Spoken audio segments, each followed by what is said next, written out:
future was secure under Kim Jong Un. At the head of our revolution today stands Comrade Kim Jong Un, the great successor. All of the party members, the men and officers of the People's Army, and the people should faithfully uphold the leadership of Comrade Kim Jong Un. They should firmly defend the single-hearted unity of the party, the army, and the people, and should further strengthen it like steel.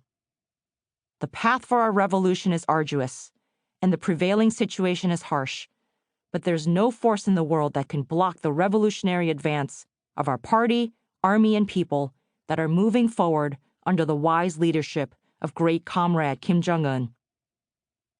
The North Korean regime was not shy about lionizing the youthful and inexperienced new leader.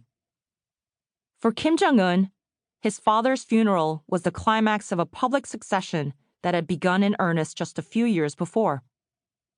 The UK ambassador to Pyongyang reported that officials toasted Kim Jong-il and his son, the young general, at national events. Octogenarian elites bowed deeply in front of Kim Jong-un on state television. The regime not only touted the continuity from Kim to Kim, but also marketed the younger man as a reincarnation of his revered grandfather, down to the same dark suit and haircut, even girth. But it wasn't clear whether Kim Jong-un wanted the burden of being North Korea's leader. If the elites did not accept him, instability, mass defections, a flood of refugees, bloody purges, even a military coup could ensue. Would a brash, reckless, untethered Kim wield his newfound power, including an inherited nuclear arsenal, in a fit of military adventurism? Was his goal to dominate North Korea's policy and behavior? Or would he be more open to eliciting counsel from those around him? Asia watchers predicted Kim's imminent fall, overthrow, or demise. North Korea as we know it is over. Whether it comes apart in the next few weeks or over several months, the regime will not be able to hold together. Surely someone in his mid-20s with no leadership experience would be quickly overwhelmed and usurped by his elders. There was no way that North Koreans would stand for a second dynastic succession, unheard of in communism, not to mention that his youth was a critical demerit in a society that prizes the wisdom that comes with age and maturity. North Korea was poor and isolated, unable to feed its people. Even if Kim did manage to hold on to his position by clinging to the country's nuclear and missile programs for legitimacy and prestige, the collapse of North Korea seemed more likely than ever. As Kim solemnly marched alongside his father's hearse, he was accompanied by a ring of senior party and military officials, the so-called Gang of Seven.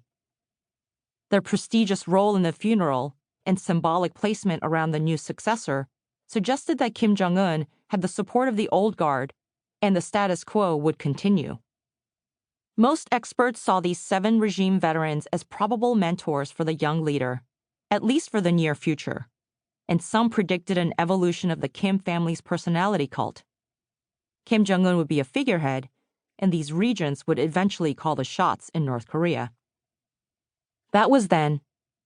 In the ensuing years, Kim would use the mechanisms of authoritarian control, repression and fear, co-optation of elites, and control of military and security forces to consolidate his power and bolster the personality cult that had girded the legitimacy of his grandfather and his father as the sole leaders of North Korea.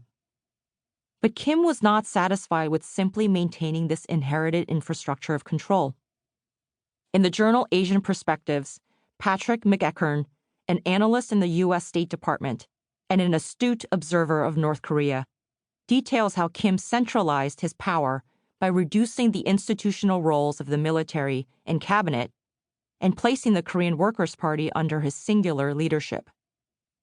Within the first 2 years of his reign, Kim purged, executed, demoted, and otherwise removed or marginalized 5 of the Gang of Seven, while jealously assuming key leadership positions himself.